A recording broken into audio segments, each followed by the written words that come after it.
Good morning বন্ধুরা।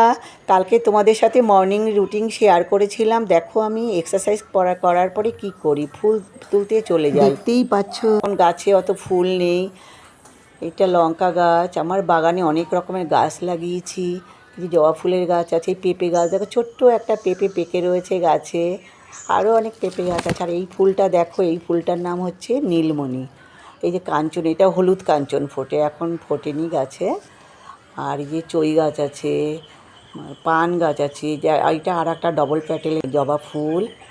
এই যে সুপারি বাগান, আমাদের বাড়িতে অনেক গাছপালা। প্রত্যেক বছর আমরা 3-4টে করে গাছ লাগাই। অনেক গাছ আবার ঝড়ে পড়েও যায়। আর পেঁপে গাছও আছে, নারকেল গাছ, সব রকমের গাছই আমার বাগানে মোটামুটি আছে। আর এইগুলো দেখো সুপুরি সব পড়ে যাচ্ছে। অনেক আমও হয়, নারকেলও হয়, কিন্তু বাইরের লোকেরা এসে নিয়ে চলে যায়, সেগুলো আমরা সব পাই না। পরের ভিডিওতে দেখা হবে।